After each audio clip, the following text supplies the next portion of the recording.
Estão de igreja com a palavra do Senhor. Amém. Nós nos pediu para estarmos comentando mais uma vez o que foi o tema aqui do nosso estudo bíblico pela manhã, né? Esse hino que a pequena cantou, ela expressa um pouquinho o início dessa palavra que eu quero passar para a igreja. Para quem não estava aqui pela manhã, o tema da lição foi a paciência de Ana, né? E algumas observações que são importantes a gente falar. A Bíblia tem 66 livros e o coração de Deus é o manual que nos guia até chegarmos até o céu, né? 66 livros, histórias que já perduram por séculos. A igreja imagina que hoje nós estamos aqui falando sobre esse tema. E tem irmãos nossos que há centenas de anos também escutam sobre essa história. Por que eu quero falar isso? Porque cada personagem que aparece na Bíblia Sagrada não é assim qualquer um. A igreja tem que imaginar que foi uma eleição de Deus, uma pessoa preparar na Bíblia Sagrada para servir de exemplo de vida para mim e para você. Então, em um universo, não quero que a igreja entenda como machismo, mas em um universo que sempre as histórias dos homens que prevaleciam, quando aparece uma mulher na Bíblia, é algo muito importante para nós. Se a gente fosse olhar pela ótica mesmo da Bíblia, a história que deveria ser relevante era a história de Elcana.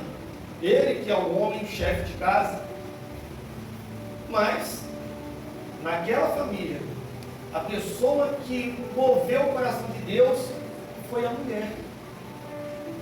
E nos meus pensamentos, quando eu começo a tentar recriar essa cena na minha mente, eu sempre vou um pouquinho além, né?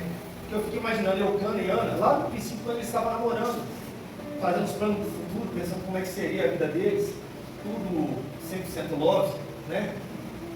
Só que quando casa, as coisas não começam a bater como foi planejado. E gera a angústia que a gente viu. Eu fiz questão de ler o texto todo no começo da Bíblia para mim não ter que ficar relembrando o texto juntamente com vocês agora para a gente ganhar tempo. Gerou toda a angústia que Ana passou. A gente não sabe quanto tempo que foi, mas olhando assim pelos olhos de Deus, quem sou eu aqui para, né? Estou falando dos olhos de Deus, mas estou sendo assim otimista para tentar passar para a igreja que Deus quer nos abençoar. O plano de Deus nas nossas vidas é de nos abençoar. Por que eu digo isso? Porque nós somos filhos. Ele é o nosso Pai. Tudo o que Deus planeja para a sua vida é te abençoar, é te fazer feliz. Pais que estão me ouvindo aqui nessa noite, vocês já tiveram algum momento na vida de vocês que vocês pensaram um sonho de tristeza para o filho de vocês? Já passou, mãe, na sua cabeça alguma vez você pensar alguma coisa triste para o seu filho? Não. Tudo que o pai e a mãe pensam para o filho são as melhores coisas possíveis. Pai é um ser muito bobo. Ele olha para um menino pequenininho assim, criancinha, e fala assim: meu filho vai ser um médico, meu filho vai ser um cirurgião. Pode ser que depois nem gosta de estudar, né? Mas nos olhos do pai, aquele menino é tudo. Tudo para ele. Eu vejo meus filhos, tudo para mim. Tudo para mim. Desde o dia que Ismael pisou nessa terra, viver para mim passou. Eu não sei o que é viver para mim, eu vivo para eles, para minha esposa. É a nossa vida. Deus, Ele é assim conosco. A igreja tem que acreditar, quando Deus criou a terra, vocês estão achando que Deus criou essa terra aqui para Ele? Vocês acham que Deus criou as cataratas do Iguaçu para Ele? Deus criou o pão de açúcar, as maravilhas que existem para Ele, e criou para nós. Ele está num patamar muito mais elevado. Para dizer a verdade para vocês, é impossível alguma coisa surpreender Deus. Ele é o todo soberano, criador de tudo. Tudo que a gente acha de lindo e maravilhoso aqui nessa terra, Ele criou justamente para nos agradar. Criou um jardim para colocar o filho dele lá. Ele tem essa vontade de ver os filhos dele bem, alegre, feliz. Deus quer extrair o melhor de nós para Ele. A vontade de Deus é que você o glorifique, não por obrigação, não porque Ele pode te mandar para o inferno, não, nunca foi essa a questão de Deus. Deus quer que nós o glorifiquemos, porque Ele é o nosso Pai, porque tudo que Ele faz foi pensando em nós, a ponto de enviar o seu Filho para morrer no meu lugar, para dar a garantia que um dia eu vou estar com Ele novamente. Então, quando Deus Ele permite que as coisas aconteçam na vida de Ana, e que os sonhos dela não se realizam de princípio, não é porque Ele é mau, não é também porque Ana é má, não existe isso. Sabe que Deus tinha prazer de ver Jó em todo o sofrimento que Jó passou? Mas Deus, quando olha para nós, no momento que nós estamos passando por nossas lutas e provações, Ele espera que lá na frente, quando a gente saia do outro lado, a gente saia uma pessoa muito melhor do que quando nós entramos. E Ana, no processo dele, eu fico assim, meio acelerado, pensando, Deus, Ana ia lá e falava assim, eu quero um filho. Senhor, eu quero um filho. E Deus lá de cima olhava assim, ainda não. E passava um ano de choro, de luta, de tristeza. E Penina perturbando, e chegava no ano seguinte, ela estava lá nos pés do Senhor, chorando, sem vontade de comer, Senhor, eu quero um filho. E Deus está lá no céu e falando, ainda não, ainda não. Outro ano e está lá, Ana pedindo, Senhor, eu quero um filho, tem misericórdia, muda a minha vida. E sabe que às vezes eu fico pensando se ela lembrou de Sansão? Sansão já tinha sido juiz, já tinha julgado tudo, cara. De repente, eu não sei se ela lembrou de Sansão, da história que eles contaram de Sansão, mas no auge daquela batalha espiritual de Ana, no auge, depois que para ela não tem mais saída, ela vai falar com Deus. E esse momento que eu passei pela igreja de manhã é um marco na nossa vida. É no dia que você olha para Deus e nesse dia você está disposto a perder alguma coisa. Em qualquer área da sua vida. A bênção que você mais precisa, aquela que você mais almeja, você vai ter que deixar alguma coisa nos pés do Senhor. Deus está falando para a gente assim, olha, você quer essa bênção e eu quero te dar essa bênção. Você sabe que a maioria das bênçãos que a gente pede para Deus é uma fagulhazinha que Ele mesmo coloca no nosso coração. Mas naquele dia, naquela oração, algo mudou naquela oração. Porque Ana, ela vai orar e ela ora diferente. Naquele dia, ela estava disposta a conversar com Deus de uma maneira que ela nunca havia conversado. E ela fala, Senhor, se o Senhor se lembrar que eu existo, se o Senhor olhar para a minha amargura, para a tristeza que eu passo dia após dia, e se o Senhor me conceder um filho varão, se o Senhor me der esse filho, ela fala assim, eu vou devolver ele para ti. E na cabeça dele nunca passará, não vai. Deus falou lá atrás com a família de Sansão e deu as instruções como que Sansão seria criado. Por isso que eu estou falando que eu não sei se ela conhecia aquela história. Mas naquele dia foi ela que falou com Deus. Senhor, se tu me deres esse menino, eu devolvo ele para ti. Ele vai viver para ti, Senhor. E nunca passará navalha na cabeça dele. E eu fico pensando, Deus lá assim, agora você falou uma coisa diferente. A paciência de Ana, irmãos, é meio que parecido com o sofrimento de Jó, porque Deus faz essa mulher crescer ao longo da sua prova. Tem alguém na prova? Deus está fazendo você crescer ao longo da sua prova. Crescer como evangelista? Crescer o seu nível espiritual perto de Deus. Aprender a ouvir a voz do Senhor no meio da tempestade. Elias estava enfiado lá naquela caverna. Passou um vento que destruía tudo. E ele estava esperando Deus falar com ele. Ele falou, nesse vento E eu fico pensando no espetáculo que Deus criou naquele dia.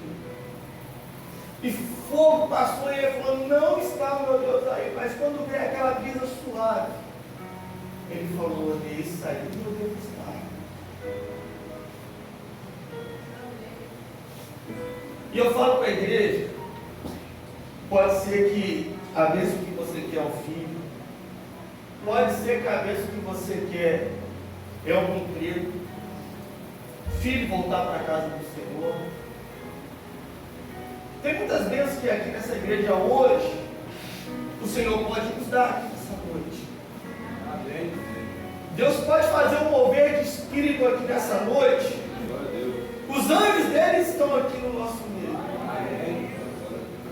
A serviço dele. Passando de um lado para o outro. Pode ser que seja dessa noite que Deus vai mudar a nossa história.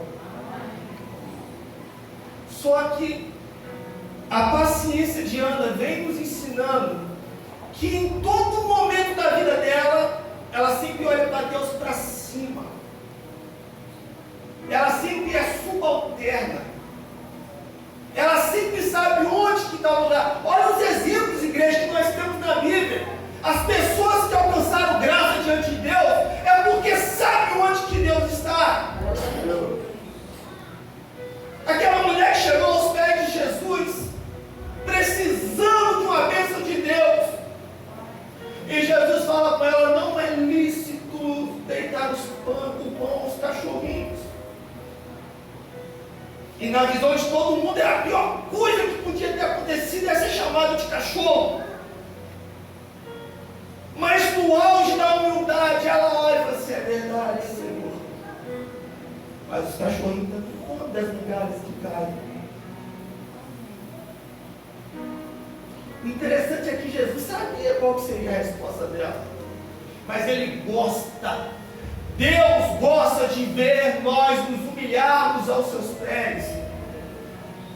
Deus quer contato de nós diariamente com Ele, ajoelhado.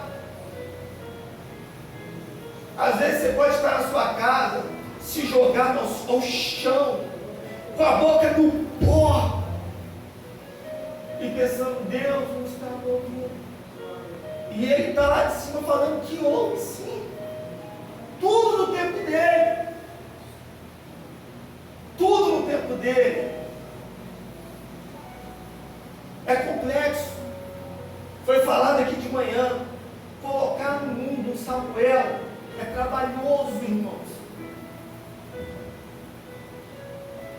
Você perguntar para mim, você quer? Lógico que eu quero. Você imagina que orgulho se amanhã ou depois eu vejo Ismael pregando aí, 3, 4 mil pessoas se renderam aos pés de Jesus? Se amanhã ou depois eu vejo meus filhos pregando e Deus derramando glória, gente ser batizado com o Espírito Santo, lógico que eu quero. Mas tem um preço. Tem que pagar um preço para ter filho abençoado, tem que pagar um preço. É um preço caro, exige devoção.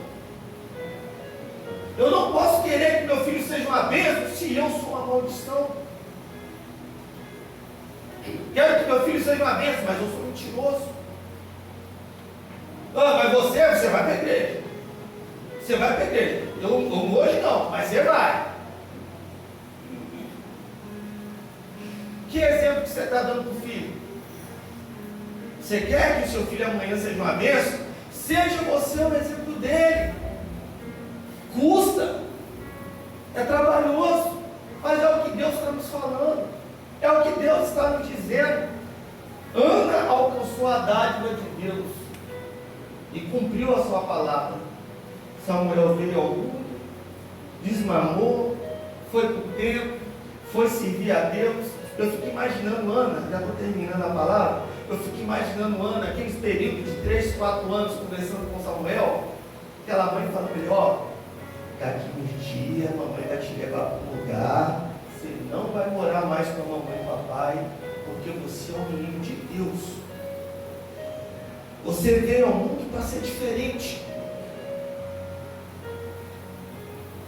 E Samuel vai para o templo,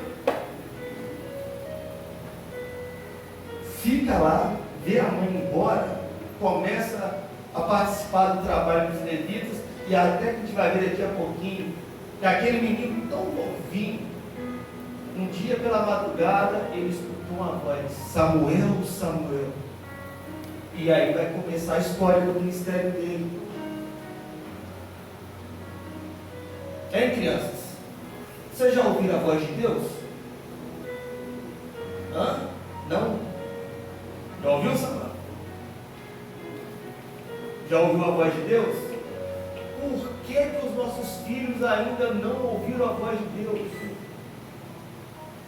Aqui os meus filhos, eu estou perguntando para eles, eles estão me respondendo aqui que não. É a pergunta que fica para nós: por que os nossos filhos não estão ouvindo a voz de Deus? E o pastor falou: eu tenho que colocar a carapuça, eu estou errando em alguma coisa. Tem alguma coisa que não está certo. 14 anos de idade, está falando que não ouviu a voz de Deus ainda. Eu, com 14 anos de idade, eu já tinha ouvido a voz de Deus diversas vezes. E chorava na presença do Senhor. Eu já tinha certeza quando Deus estava falando comigo. E às vezes, eles até já passaram essa experiência. Mas se os nossos filhos estão achando isso uma coisa muito extraordinária, pais, nós temos que ligar o sinal de alerta na nossa vida. Porque sentir a presença do Espírito Santo não é para ser uma coisa extraordinária, não. Escuta o que eu estou falando para a igreja, mocidade, jovens. Não é para ser extraordinário sentir a presença de Deus. É a nossa obrigação sentirmos a presença de Deus. Serve a criança, mocidade, varão, varoas. É nossa obrigação sentir a presença de Deus. Glória a Deus. Glória a Deus. Que eu falei aqui no começo da palavra. Ele é o nosso Pai. Ele quer contato conosco. Ele quer nos abraçar todos os dias. Mas depende de nós. Queremos fazer a sua obra. E eu abençoo a oportunidade em nome do Senhor Jesus. Amém.